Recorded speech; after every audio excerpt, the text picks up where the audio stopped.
Selamat pagi buat kita semua. Kita mengucap syukur kepada Tuhan Yesus, Bapa kita, karena pagi ini kita bangun dalam keadaan sehat, badan kita terasa segar. Terima kasih ya Bapa untuk berkat kesehatan yang tidak bisa dibeli dengan apapun juga. Terpujilah namamu hari ini sampai selama-lamanya. Amin.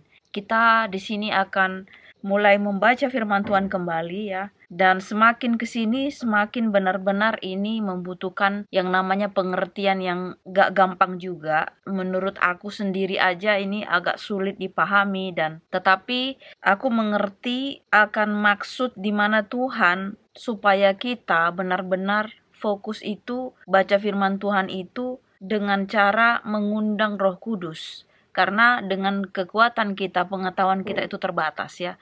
Mau siapapun juga, mau dia pun sekalipun ahli, kalau dia tidak undang Roh Kudus, dia juga tidak bisa memahami apa yang namanya isi di Alkitab ini. Jadi Roh Kuduslah yang memampukan kita supaya kita mengerti. Karena kalau mau bicara soal tentang keahlian atau kemampuan, murid-murid Tuhan Yesus aja semuanya rata-rata bukan dari profesor, bukan dari ahli Taurat, tetapi dia dari nelayan, pemungut cukai, dan orang-orang yang pada saat itu dianggap pendosa. Tapi mereka dimampukan oleh Roh Kudus untuk mengerti, untuk menyampaikan firman Tuhan itu.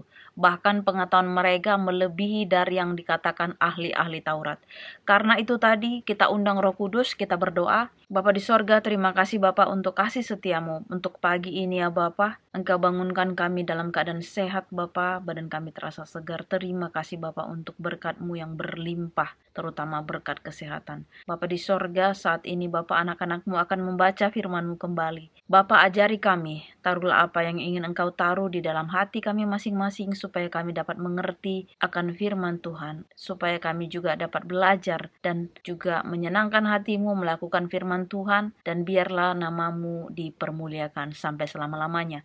Bapa di sorga, hapuskan segala dosa dan pelanggaran kami, supaya jangan terhalang berkat-berkat Tuhan yang akan Tuhan limpahkan kepada kami, supaya kami juga dapat layak dekat-dekat kehadiran-Mu yang suci. Bapa di sorga, sempurnakan doa kami berdoa di dalam nama Tuhan Yesus, Juru Selamat dan Penebus kami.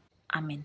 Hari ini kita akan masuk ke part 97 karena yang video yang lalu itu pagi sama siang langsung aku masukin karena ada yang dilangkai. Kalian udah pasti tahu ya kalau ngikutin videonya. Kita masuk di sini di 3 kitab lagi, Matius, Markus, dan Lukas. Jadi aku baca yang di Matius saja karena di sini isinya hampir sama, di mana di sini judulnya siksaan yang berat dan Mesias palsu. Ayatnya aku akan kasih Markus 13 ayat 14 sampai 23, kemudian Lukas 21 ayat 20 sampai 24, dan yang aku akan baca di sini adalah di Matius 24 ayat 15 sampai 28. Siksaan yang berat dan Mesias palsu. Jadi apabila kamu melihat pembinasa keji berdiri di tempat kudus, menurut firman yang disampaikan oleh Nabi Daniel, para pembaca hendaklah memperhatikannya. Maka orang-orang yang di Yudea haruslah melarikan diri ke pegunungan. Orang yang sedang di peranginan di atas rumah, janganlah ia turun untuk mengambil barang-barang dari rumahnya. Dan orang yang sedang di ladang, janganlah ia kembali untuk mengambil pakaiannya. Celakalah ibu-ibu yang sedang hamil atau yang menyusukan bayi pada masa itu. Berdoalah supaya waktu kamu melarikan diri itu jangan jatuh pada musim dingin dan jangan pada hari Sabat. Sebab pada masa itu akan terjadi siksaan yang dahsyat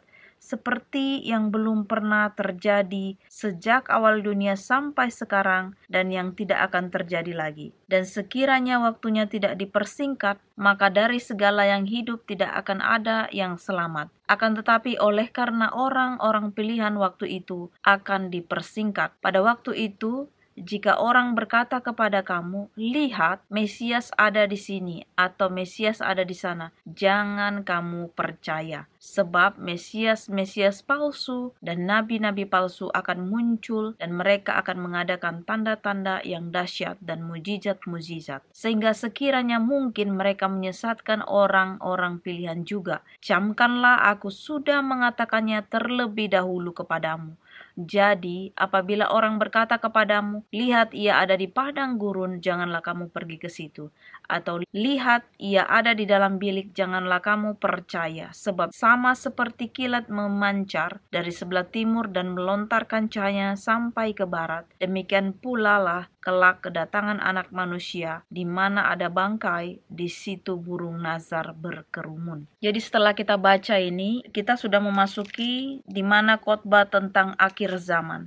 Akhir zaman itu kita kenal sering yang namanya kesudahan. Orang lain menyebutnya juga kiamat ya, kiamat sudah dekat. Jadi kalau mau dibilang kiamat sudah dekat atau akhir zaman atau masa kesudahan, itu berhubungan dengan yang namanya kedekatan di mana Tuhan Yesus akan datang yang kedua kali. Misi yang kedua kali Tuhan Yesus datang adalah sebagai Tuhan dan memisahkan orang benar dan orang yang tidak benar, dan menghakimi kita semua manusia. Pada saat Dia datang menjemput kita, orang yang percaya kepadanya, yang menerima Dia sebagai juru selamat pribadinya, dan Dialah yang akan bersama-samanya Dia nanti. Karena seperti yang Dia katakan di firman Tuhan, siapa yang tidak malu mengakui Aku sebagai Tuhan dan juru selamatnya, Aku pun tidak akan malu mengakuinya di depan Bapakku. Karena kalau kita malu menyampaikan firman Tuhan kepada orang, Tuhan Yesus sendiri pun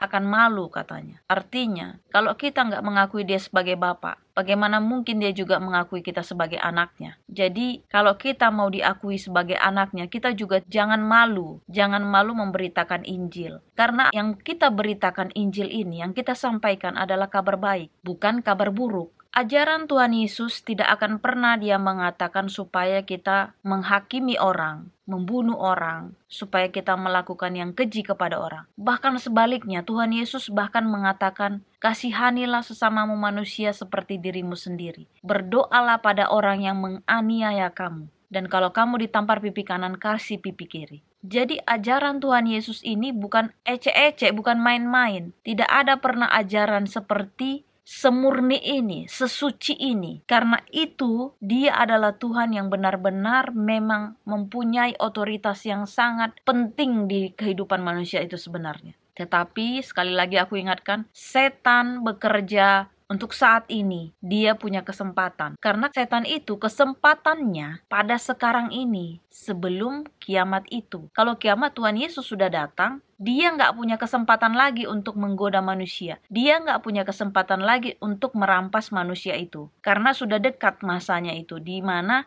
Dia juga udah harus juga mengalami yang namanya siksaan itu nantinya. Dan siapa pengikut setan itu, pengikut Dia akan bersama-sama juga di neraka. Makanya si setan itu nggak mau sendiri di neraka. Dia mau juga manusia ini ikut sama dia. Dan satu hal juga, pada saat akhir zaman itu nanti ya, ibaratnya dibilang di sini masa-masa mau akhir zaman itu, sebelum akhir zaman itu. Di sini tadi aku udah baca jelas ya, kalau kalian di sana hendaklah juga seperti aku ungkapkan berulang-ulang, buka Alkitabmu, baca, berdoa pada Tuhan, minta tuntunan Roh Kudus. Karena Tuhan sudah mengingatkan, di sini aja Dia udah katakan ya, semuanya sudah Dia katakan, camkanlah aku sudah mengatakannya terlebih dahulu kepadamu. Jadi, kalau kita di sekolah, kita mau ujian, kadang-kadang guru aja nggak mau kasih kisi-kisinya, nggak mau kasih contoh soalnya kalau kita mau ujian. Tetapi Tuhan Yesus Bapa kita itu, berkali-kali Dia datang bahkan ke dunia ini, Dia kasih contohnya. Beginilah harusnya engkau yang mengaku menjadi anak Tuhan, yang mengaku pengikut Kristus.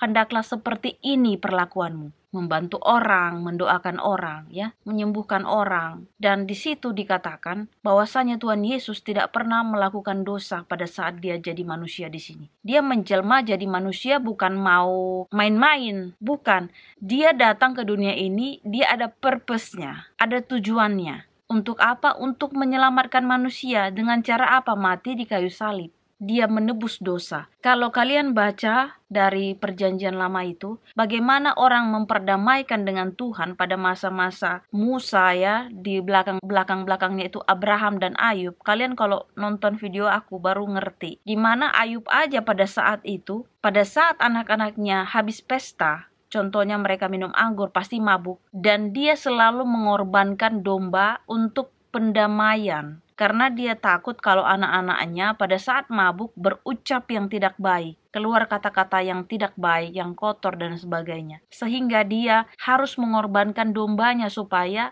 berdamai dengan Tuhan, berdamai dengan Allah. Itulah namanya korban. Nah, untuk menyelamatkan seisi dunia ini, itulah di dalam Yohanes 3 ayat 16. Jadi disitulah fungsinya korban bakaran itu memperdamaikan manusia dengan Tuhan. Dan pada saat Tuhan Yesus sudah melihat semua manusia ini sudah melenceng daripada yang sebenarnya dia akan buat manusia ini menjadi anaknya, tetapi manusia ini sudah benar-benar jatuh dalam keadaan dosa. Terbukti banyak Sodom dan Gomora sudah dimusnahkan. Pada saat Nabi Nuh, zaman Nabi Nuh juga air bah juga, makanya dia berjanji tidak menurunkan. Akhirnya dengan kasih sayang Tuhan Bapa kita itu, dia mengaruniakan anaknya yang tunggal. Dia merelakan supaya anaknya tunggal itu lahir di dunia ini untuk menebus dosa manusia. Jadi dia mati di kayu salib itu bukan hanya dia mati di kayu salib, bukan mau main-main, itu ada maknanya. Makanya kita itu baca firman Tuhan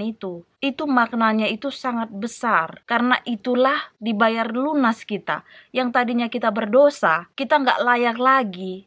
Harusnya kita nggak layak, kita nggak ada apa-apanya lagi. Karena ibaratnya jembatan kita sama Tuhan itu udah terputus. Tapi karena Tuhan Yesus datang ke dunia ini, dia menebus dosa kita. Itulah penyalipan, itulah yang membuat jembatan kita kepada Tuhan. Bahwasanya yang orang berdosa ini kita dilayakkan, dimampukan. Dan satu hal di sini ditekankan, kita pada saat akhir zaman, karena akan banyak yang namanya nabi-nabi palsu yang mengaku-ngaku Mesias dan sebagainya, kita harus hati-hati. Kata Tuhan apa? Jangan terprovokasi. Karena seperti tadi, tetap baca firman Tuhan ini, karena inilah menuntun kita supaya kita tetap berada di jalan yang lurus. Karena inilah hubungan kita dengan Tuhan. Firman ini adalah firman yang hidup. Inilah doa dan harapan kita berdoa. Bapa di sorga, terima kasih Bapa untuk firman-Mu. Biarlah Bapa firman-Mu ini melekat dalam kehidupan kami sehari-hari, supaya kami tetap berada di jalan-Mu. Terpujilah nama-Mu Bapa. Terima kasih Engkau datang ke dunia ini dan mati di kayu salib untuk menebus dosa kami. Bapa di sorga, sempurnakan doa kami Bapa. Sebentar lagi aku akan pergi kursus, sertai di perjalanan hingga kembali ke rumah ini dengan selamat. Berkati orang-orang juga yang menonton video ini dalam masalah apapun ya Bapa. Engkau lah ya Bapa yang turut campur tangan. Engkau yang berikan mereka berkat. Engkau yang memberikan mereka solusi untuk semua masalah. Engkau memberikan kesehatan buat mereka. Terpuji nama-Mu Bapa, di dalam nama Tuhan Yesus, Juru Selamat dan Penebus kami.